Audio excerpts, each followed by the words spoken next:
Kita sampai pada plenary sore, seperti tahun-tahun yang lalu kita akan bertanya kepada 8 ketua asosiasi atau pengurus asosiasi. Hari ini bukan 8 lagi, tapi yang sudah hadir ada 9. Masih ditunggu Ibu Yanti Sukamdani dari Persatuan Hotel dan Restoran Indonesia untuk kira-kira tahun 2011 bagaimana. Kita mempunyai waktu sampai sebelum sholat, jadi nanti kita mohon sebentar, 3-5 menit, kemudian nanti kita lihat situasinya bagaimana.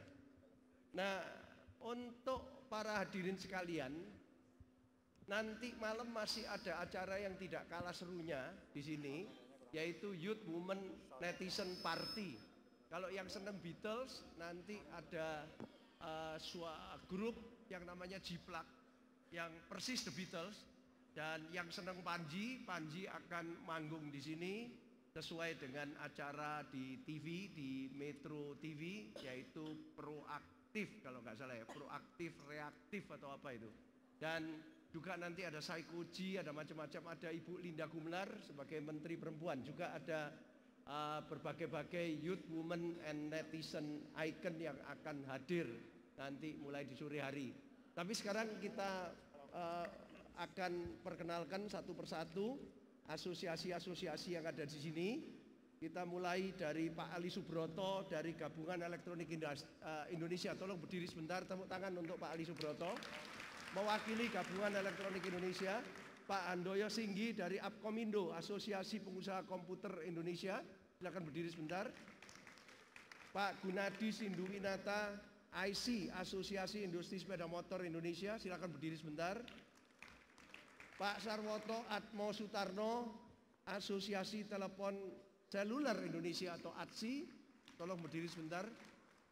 Direktur Utama Telkomsel juga.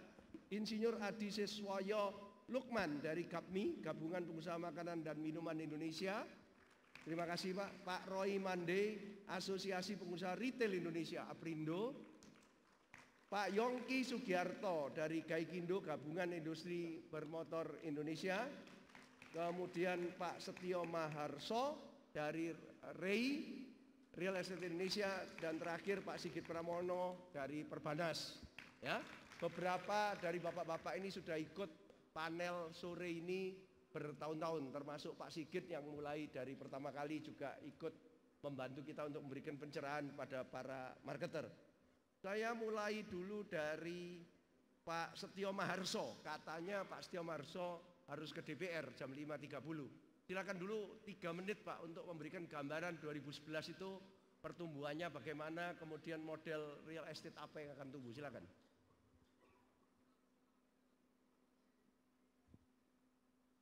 Gimana ini? Ya. Silakan Pak.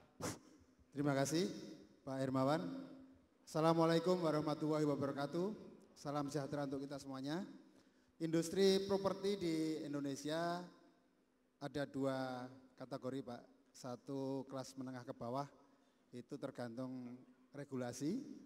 Kemudian yang sesuai dengan mekanisme pasar itu kelas menengah ke atas. Pada tahun 2010 untuk kelas menengah ke bawah yang biasa disebut dengan rumah sederhana sehat atau rumah sekarang namanya menjadi rumah sejahtera tapak, agak mengalami stagnan karena ada regulasi baru yang baru dikeluarkan per 1 Oktober. Tapi mudah-mudahan untuk tahun 2011 karena sosialisasinya sudah selesai bisa lebih bagus lagi. Produksi yang biasa dikerjakan oleh anggota Real Estate Indonesia berkisar sekitar 150 sampai 200 ribu untuk kelas menengah ke bawah. Kemudian kalau kelas menengah ke atas itu yang harganya di atas 200 juta itu sesuai dengan mekanisme pasar. Pertumbuhannya 2010 dibanding 2009 juga bagus, sekitar 12%. Mudah-mudahan di tahun 2011 akan lebih bagus lagi karena ada aturan-aturan main yang baru dan ada RUU yang mudah-mudahan besok bisa disetujui oleh DPR, yaitu rencana undang-undang permukiman dan perumahan. Kemudian untuk sektor apartemen, kami berharap tahun 2011 akan lebih bagus karena di dalam RUU Perkim ini sudah menyebutkan kepemilikan orang asing bisa dilakukan di Indonesia. Kira-kira untuk tahun pertama kalau memang semester pertama nanti bisa terrealisasi undang-undang dan peraturan pemerintahnya, anggota kami sudah siap meluncurkan sekitar 5.000 unit yang sudah ready stock untuk orang asing. Kira-kira sementara itu Pak Hermawan.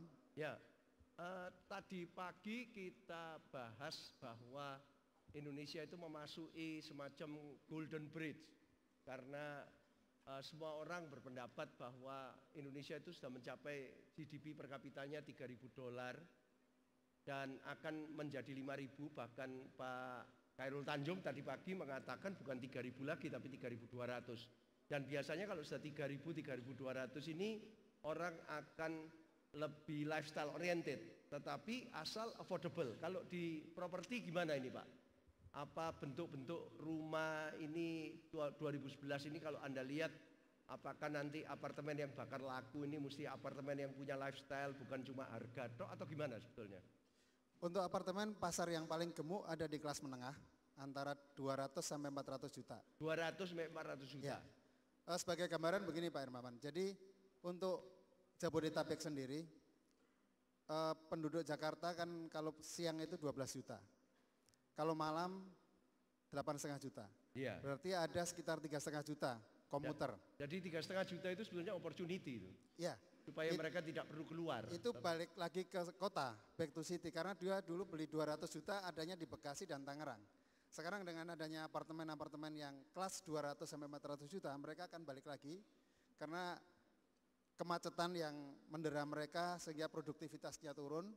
Kemudian waktu yang ditempuh juga makin besar, pengiritan bahan bakar juga akan lebih. Jadi bisa ada peluang kalau kita bisa membuat antara 200-400 juta dan di dalam kota. Supaya mereka tidak perlu pergi, tetapi balik lagi di dalam. Ya. Tapi setelah satu dekade, milenium ketiga ini kan tahun 2000 itu kan kita sebut milenium ketiga. Tadi pagi kita bahas bahwa kita sudah melewati satu dekade. Dan di dalam satu dekade itu telah terjadi perubahan yang besar. China umpamanya mencapai $3.000, tadi pagi kita bahas tahun 2008 sudah. Begitu China mencapai 2008, langsung menjadi pasar mobil terbesar di dunia, mengalahkan Amerika katakanlah gitu. Ekspornya menjadi terbesar. Nah ini di Indonesia yang terjadi di properti itu apakah seperti itu? Apakah anggota-anggota REI sudah mengantisipasi bahwa $3.000 ini produk apa yang disiapkan selain tadi dibahas bahwa ini peraturan pemerintah begini, apakah pengusaha-pengusaha di REI ini cuma menggantungkan perubahan-perubahan peraturan pemerintah atau ada kreativitas sendiri untuk menangkap peluang $3.000 ini? Betul Pak, jadi anggota REI itu hampir 3.000 ya. 60%-nya itu menggarap sektor menengah ke bawah. Tapi tadi Bapak bilang menengah ke bawah itu memang peraturannya lagi tidak menguntungkan. Iya. Kenapa harus tidak? Karena subsidinya tidak ada atau gimana? Ini sekarang namanya bukan subsidi, tapi fasilitas likuiditas pembiayaan perumahan. Oke. Jadi konsumen itu nanti selama masa tenor 10 hingga 15 tahun bunganya tetap. Pada aturan yang lama itu cuma 4 tahun Pak bunganya yang tetap, setelah itu mekanisme pasar. Oke. Sehingga ini mungkin akan menggairahkan. Tapi yang 40% tadi anggota kami itu menggarap sektor 400 juta ke atas. Baik itu di Jakarta, Bali, Batam, kemudian Surabaya dan Sulawesi. Ya, nanti kita cek sama Pak Sigit dari Perbanas apakah betul-betul kredit di tahun 2011 itu bunganya akan naik atau bagaimana. Nanti kita lihat karena ternyata memang orang Indonesia beli rumah itu mungkin 80% masih cicilan ya Pak ya. Terutama yang menengah ke bawah, 80-90%? Bagaimana? 80-90% belinya cicilan, bukan cash. Iya, betul. Ya. Jadi untuk menengah ke bawah itu hampir 75% itu angsuran. Nah, jadi kalau gitu tingkat bunga akan sangat menentukan, Pak ya. Ya. Oke. Bunganya sekarang 8,15%, Pak. Oke. Ya, kita lihat nanti di Pak Sigit.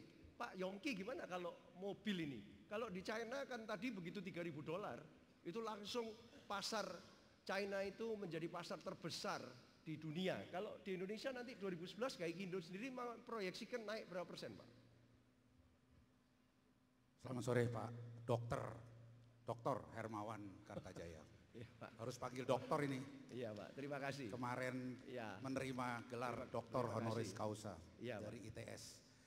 Jadi seperti diketahui Pak Hermawan, ini di Indonesia ini tahun 2010 kita akan tutup kira-kira 730.000 unit penjualan. Tahun ini akan tercapai Sampai dengan Desember nanti diharapkan 730.000 itu unit. berarti sudah naik berapa persen dibanding tahun lalu, Pak?